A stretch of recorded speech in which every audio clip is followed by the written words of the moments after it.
Assalamualaikum warahmatullahi wabarakatuh. Perkenalkan, nama saya Dwi Fikri, nomor BP 18 10 11 52 610061. Baiklah, saya akan menjawab ujian UTS Analisa Perancangan Sistem Informasi. 1. Jelaskan apa yang Anda pahami tentang sistem informasi. Sistem informasi merupakan sistem yang menyediakan informasi untuk manajemen dalam mengambil keputusan dan juga untuk menjalankan operasional perusahaan. Sistem tersebut merupakan kombinasi dari orang-orang, teknologi informasi, dan prosedur-prosedur yang terorganisasi. 2. Analisis dan perancangan sistem informasi adalah proses penguraian suatu pokok dan menyelidiki keadaan yang sebenarnya dalam sebuah entitas atau guna mencari indikasi komponen dan unsur-unsur penting dalam membangun sebuah sistem informasi. Yang ketiga, aliran sistem informasi lama, yaitu suatu bagan yang menggambarkan arus logika dari data akan diproses dari awal program sampai akhir dari program tersebut, terdiri dari simbol-simbol yang akan dikerjakan. Yang keempat, aliran sistem informasi baru digunakan untuk menggambarkan aliran sistem informasi setelah dilakukan pengembangan terhadap sistem informasi yang diteliti. Aliran sistem informasi ini akan menggambarkan sistem secara global atau menyeluruh. Artinya, seluruh entitas yang terlibat dengan sistem ini akan digambarkan. Nomor 2, sebutkan dan jelaskan menurut pendapat Anda apa saja alat bantu dalam merancang sistem informasi, serta jelaskan simbol apa saja yang digunakan. Alat bantu perancangan sistem informasi terbagi atas 3 bagian, yaitu 1. ASI atau aliran sistem informasi. Aliran sistem informasi sangat berguna untuk mengetahui permasalahan yang ada pada suatu sistem. Dari sini dapat diketahui apakah sistem informasi tersebut masih layak dipakai atau tidak, masih manual atau komputerisasi. Jika sistem informasinya tidak layak, maka perlu adanya perubahan dalam pengolahan datanya sehingga menghasilkan informasi yang cepat dan akurat serta keputusan yang lebih baik. Ini adalah simbol dari gambar aliran sistem informasi. Gambar yang pertama adalah proses manual. Digunakan untuk menggambarkan kegiatan manual atau pekerjaan yang dilakukan tanpa menggunakan komputer. Gambar yang kedua, proses komputer. Proses yang menggunakan komputer di mana pengolahan data dilakukan secara online. Gambar yang ketiga, dokumen.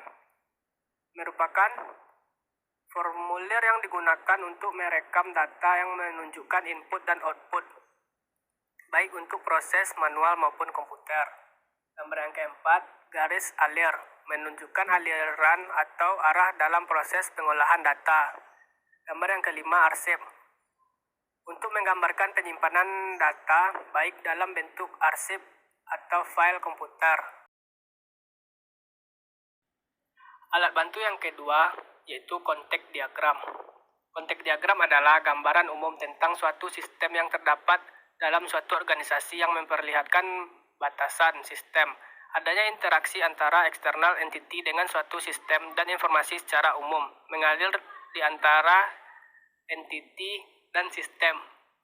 Konteks diagram merupakan alat bantu yang digunakan dalam menganalisa sistem yang akan dikembangkan. Ini adalah gambar dari konteks diagram. Gambar yang pertama adalah kesatuan luar. Merupakan kesatuan luar sistem yang dapat berupa orang, organisasi, atau sistem lainnya yang berada di luar lingkungan luarnya yang akan memberikan input atau menerima output sistem. Gambar yang kedua adalah proses. Kegiatan atau kerja yang dilakukan oleh mesin atau komputer dari suatu arus data yang masuk ke dalam proses untuk dihasilkan arus data yang akan keluar dari proses. Yang ketiga, gambar arus data atau data flow. Arus data mengalir di antara proses, simpanan data, dan kesatuan. Arus data ini menunjukkan arus data dari yang masuk ke dalam proses sistem. Alat bantu yang ketiga adalah DFD atau Data Flow Diagram. DFD merupakan gambaran sistem secara logika yang tidak tergantung pada perangkat kelas, lunak, struktur, data, dan organisasi file. Keuntungan dari DFD adalah untuk memudahkan pemakai yang kurang menguasai bidang komputer untuk mengerti sistem yang akan dikerjakan atau dikembangkan.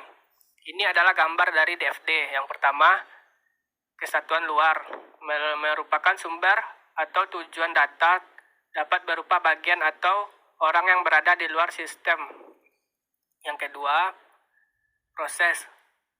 Simbol ini digunakan untuk melakukan proses pengolahan data yang menunjukkan suatu kegiatan yang mengubah aliran data yang masuk menjadi keluaran. Gambar yang ketiga adalah penyimpanan. Penyimpanan data-data store merupakan tempat penyimpanan dokumen-dokumen atau file-file yang dibutuhkan. Gambar yang keempat adalah aliran data, menunjukkan arus data dalam proses. Soal yang ketiga, jelaskan bagaimana langkah-langkah yang dilakukan seorang analis untuk merancang sebuah sistem informasi. 1. Perancangan. Perancangan adalah membuat semua rencana yang berkaitan dengan proyek sistem informasi. Kedua, analisa. Setelah perancangan selesai, langkah berikutnya adalah membuat analisa atau analis. Analisa adalah menganalisa workflow sistem informasi yang sedang berjalan dari mengidentifikasi apakah workflow telah efisien dan sesuai standar tertentu. Yang ketiga, desain. Setelah proses analisa selesai, selanjutnya adalah membuat desain. Desain adalah langkah yang sangat penting dalam siklus SDLC, karena langkah ini menentukan fondasi sistem informasi. Kesalahan dalam desain dapat menimbulkan hambatan bahkan kegagalan proyek. 4. Pengembangan. Pekerjaan yang dilakukan di tahap pengembangan atau development adalah pemrograman. Pemrograman adalah pekerjaan menulis program komputer dengan bahasa pemrograman berdasarkan algoritma dan logika tertentu. Orangnya disebut programmer. Yang kelima, testing. Testing adalah proses yang dibuat sedemikian rupa untuk mengidentifikasi ketidaksesuaian hasil sebuah sistem informasi dengan hasil yang diharapkan. Selanjutnya yang keenam, implementasi. Implementasi adalah proses untuk menerapkan sistem informasi yang telah dibangun agar user menggunakannya menggantikan sistem informasi yang lama. Yang ketujuh, pengoperasian dan pemeliharaan. Langkah paling akhir adalah pengoperasian dan pemeliharaan. Sistem informasi beroperasi, terdapat beberapa pekerjaan rutin yang perlu dilakukan terhadap sistem informasi, antara lain sistem maintenance, backup, data archive.